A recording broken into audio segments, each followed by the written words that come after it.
அனைவருக்கும் வணக்கம். இப்பொழுது தமிழ் தேசிய கூட்டமைப்பு சார்பிலே நீண்ட காலமாக பேசுபொருளாக இருக்கக்கூடிய காவிரி சிக்கல் தொடர்பான செய்தி, குறிப்பாக சுருக்கமாக சொல்கிறேன்.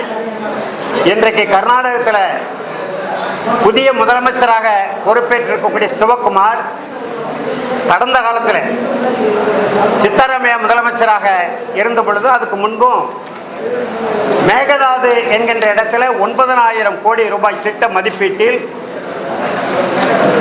63 டிஎம்சி தண்ணீரை தேக்குகிற ஒரு அணை, இது 1981 இருக்கு.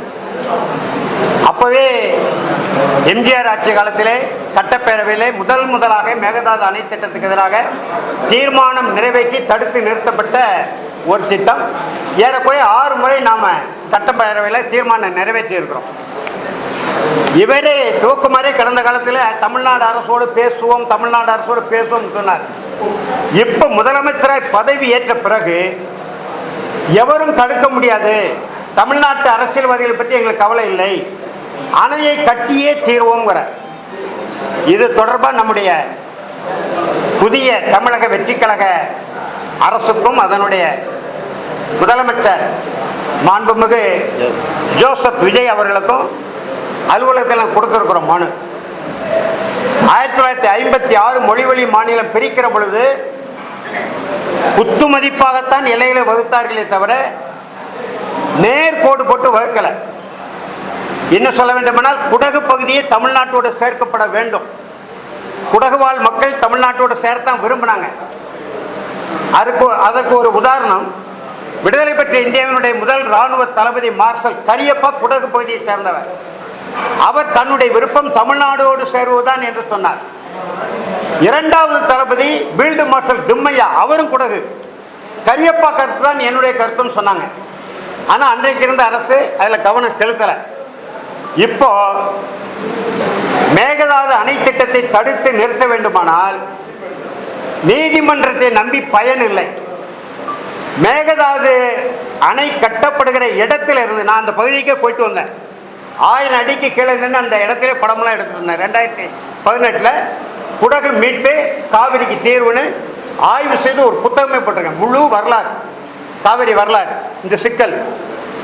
ஆகையினால புதிதாக பொறுப்பேற்றிருக்கக்கூடிய தமிழக வெற்றி கழக அரசுக்கும் மாண்புமிகு முதலமைச்சர் ஜோசப் விஜய் அவர்களுக்கும் ஒரு கோரிக்கை வைக்கிறோம். இந்த கோரிக்கை தான் காவிரியில் நமக்கு இருக்கக்கூடிய உரிமையை பாதுகாக்க முடியும். அண்ணன் பட்டுக்கோட்டையை சேர்ந்தவர், உங்களுக்கெல்லாம் தெரியும், குணசாகரன், தமிழக மக்கள் புரட்சி கழக தலைவர், அவருக்கு எல்லா செய்தியும் தெரியும். 24 லட்சம் ஏக்கர் இருக்கு நமக்கு நஞ்சை பகுதி, 5 கோடி மக்களினுடைய குடிநீர் ஆதாரம். எனவே இந்த மேகதாது அணை திட்டத்தை தடுத்து நிறுத்த வேண்டுமானால் மேகதாது பகுதி, அங்கே ஒரு முனியன் கோயில் இருக்கு, ஒரு காளி கோயில் இருக்கு. அணை கட்டக்கூடிய இடத்திலிருந்து 500 மீட்டர் தொலைவில் இருக்கு. அது தமிழர்கள் வழிபடக்கூடிய, தமிழ்நாட்டு மக்கள் வழிபடக்கூடிய, அந்த மலைவாழ் மக்கள் வழிபடக்கூடிய கோவில். எனவே மேகதாது பகுதி தமிழ்நாட்டின் பிரிக்க முடியாத ஒரு பகுதி என்று 18ஆம் தேதி கூட இருக்கின்ற சட்டப்பேரவையில் தீர்மானத்தை நிறைவேற்றி, அந்த தீர்மானத்தின் அடிப்படையில் உச்சநீதிமன்றத்தில் வழக்காடினால் மட்டுமே தடுக்க முடியும். சரி, பெங்களூருக்கு குடிநீருக்கு முன்னுரிமை கொடுக்கப்பட வேண்டும் என்பது உலகளாவிய நெறிமுறை, நாம் அதை ஏற்கிறோம். 1961 ராசிமணலில் பெருந்தலைவர் காமராஜர் அணை திட்டத்துக்கு, ராசிமணல் அணை திட்டத்துக்கு அடிக்கல் நாட்டியிருக்கார். அந்த திட்டத்தை தமிழ்நாடு அரசு கையில் எடுத்தால் அந்த அணையிலிருந்து எவ்வளோ தண்ணி வேணாலும் நம்ம பெங்களூர் கொடுக்கலாம். எனவே மாண்புமிகு முதலமைச்சர் ஜோசப் விஜய் அவர்கள் இதில் கவனம் செலுத்தி, நீர்வளத்துறை அமைச்சர் மதிப்பிற்குரிய மாண்புமிகு புஷி ஆனந்தன் அவர்களும் இதில் கவனம் செலுத்தி, அனைத்து கட்சிகளின் ஆதரவோடு, அனைத்து வேளாண் பெருங்குடி அமைப்புகளின் ஆதரவோடு மேகதாது பகுதி தமிழ்நாட்டின் பிரிக்க முடியாத தமிழ்நாட்டு பகுதி என்று சட்டப்பேரவையில் தீர்மானம் கொண்டு வர வேண்டும். அந்த தீர்மானம் ஒன்றுதான் காவிரியில் நமக்கு இருக்கக்கூடிய உரிமைகளை பாதுகாக்க முடியும் என்று அந்த கோரிக்கை வைத்திருக்கிறோம். அரசுக்கு மனுக்களை கொடுத்திருக்கிறோம். அதை நிறைவேற்ற வேண்டும் என்கின்ற ஒற்றை கோரிக்கை தான்.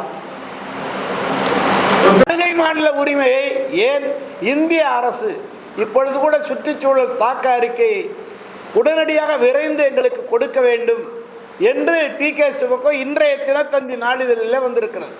அந்த அளவுக்கு அவர்கள் நெருக்கடி கொடுத்து கொண்டிருக்கிறார்கள்.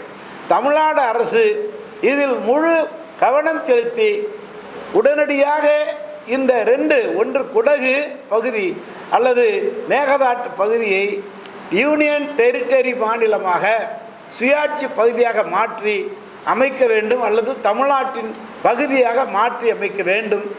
இல்லை என்று சொன்னால் முற்றாக காவிரி இழந்து மேகதாட்டு என்பது ஆடு தாண்டுகிற என்ற அடுத்த பொருளில் இருக்கக்கூடிய ஒரு சொல். அது கன்னடத்தில், தமிழில் ஆடு தாண்டுகிற இடம் என்றுதான் பொருள்.